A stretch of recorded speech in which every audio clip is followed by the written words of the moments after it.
बस 5 मिनट की तेज़ रफ्तार और माँ बाप की पूरी दुनिया बदल गई। उस रात माँ ने बस इतना कहा था, बेटा जल्दी आना और गाड़ी धीरे चलाना। बेटे ने कहा, हाँ माँ तू चिंता मत कर। लेकिन माँ को क्या पता था कि आज उन दोनों की आखिरी मुलाकात है। रात के करीब 10 बजे थे। घर में सब लोग सोने की तैयारी कर रहे थे। पिताजी टीवी देख रहे थे और माँ जो है वो बार बार घड़ी की तरफ देख रही थी। फिर माँ ने फ़ोन लगाया। बेटे ने फ़ोन उठाया तो माँ ने कहा, बेटा कहाँ पहुँचे तुम?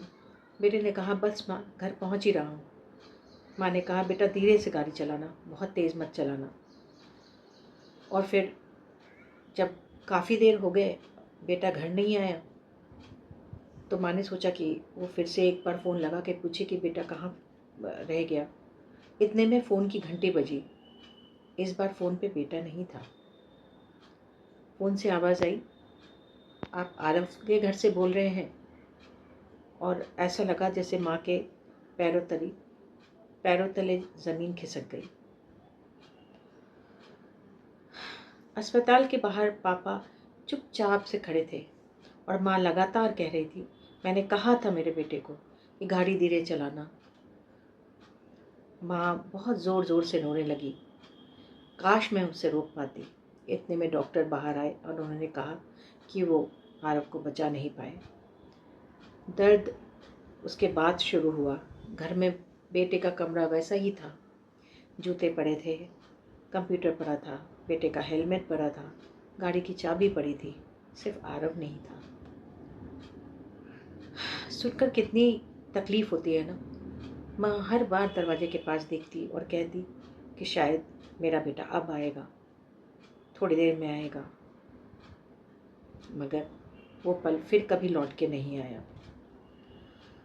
एक तेज़ रफ्तार सिर्फ सड़क पर खतरा नहीं पैदा करती है, कभी कभी वो पीछे रह जाते हैं माता पिता की पूरी ज़िंदगी, जो बिल्कुल बदल के रख देती है। माँ को हर बाइक की आवाज़ से डर लगने लगता और पिताजी जब भी किसी बच्चे को गाड़ी चलाते हुए देखते उनके दिल की धड़कन बढ़ जाती। कहीं इसके साथ भी तो ये हादसा नहीं होगा। जन्मदिन आता, केक कटते, बस एक की कमी होती। घर में त्योहार होते मगर आरव नहीं होता। ज़िंदगी ऐसे बन गई थी जैसे कि उस ज़िंदगी में कोई चाम नहीं रह गया हो।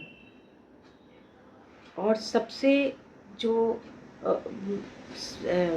तकलीफ़दायक बात होती है ना, वो ये हो जाती है जब लोग कहते हैं कि समय सब ठीक कर देगा। कुछ दर्द समय के साथ कम तो हो जाते हैं, लेकिन कुछ खालीपन कभी दूर नहीं होता। लेकिन कहानी यहीं खत्म नहीं होती है। अगर आपका बच्चा वाहन चलाता है तो उसे सिर्फ ये मत कहिए कि धीरे चलाना।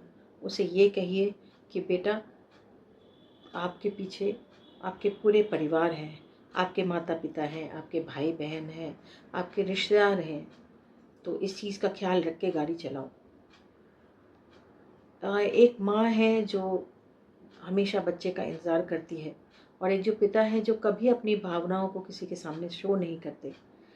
तो लेकिन ऐसा होता है कि वो अपनी तकलीफ़ों को तो कभी नहीं कहते, मगर अंदर ही अंदर वो बिल्कुल ही टूट जाते हैं। वो अपने बच्चों को फिर से वापस देखना चाहते हैं, मगर क्या ये पॉसिबल है? एक बार जो चला जाता है आप भी जानते हो कभी वापस नहीं आता। तेज़ चलाकर आप शायद कुछ मिनट को बचा लेंगे, मगर अगर आपसे गलती से कोई गलती हो गई तो आप अपने पीछे अपने रोते माँ बाप को छोड़ जाएंगे, अपने रोते भाई बहनों को छोड़ जाएंगे, या अपनी रोते पत्नी को या बच्चों को छोड़ जाएंगे। तो आपसे मैं यही बोलूँगी कि जब भी आप गाड़ी चलाएं तो हमेशा याद रखें कि घर पर आपका कोई इंतज़ार कर रहा होगा। सही सलामत आपको घर लौटना है। देखिए, मैं इस रिश्तों की पाठशाला से मैं के माध्यम से आप सभी को यही कहना चाहूँगी कि गाड़ी चलाना या गाड़ी को नहीं चलाना ये संभव नहीं है। आपको आगे तो ज़िंदगी बढ़ानी है, मगर जब भी आप गाड़ी चलाएं तो हमेशा बहुत अपने आप को बचा के चलाएं, कंसंट्रेशन के साथ चलाएं।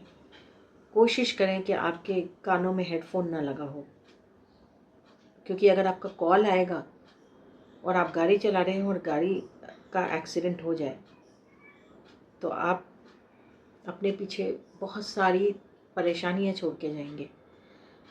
वो कॉल जिसको लेने के चक्कर में आपने इतना बड़ा हादसा ले लिया, अगर आप उस कॉल को चाहें तो आप जानते हैं कि वो कॉल दोबारा तो आ सकता है, मगर जो चला गया वो वापस नहीं आता। इसलिए कोशिश करें कि जब भी आप गाड़ी चलाएं तो गाड़ी को चलाते समय फ़ोन का इस्तेमाल बिल्कुल ना करें, और गाड़ी में अगर आप कोई वीडियो ना लगाएं जिस पे आपके ध्यान हो। आप जब गाड़ी चलाते हैं तो सिर्फ गाड़ी चलाने पे ध्यान दें, इसी में सबकी सलामती है। धन्यवाद। आपसे मैं विदा लेती हूँ। अगली बार फिर कुछ ऐसे ही मसले के साथ मैं आपके सामने पेश आऊँगी। तब तक के लिए नमस्कार।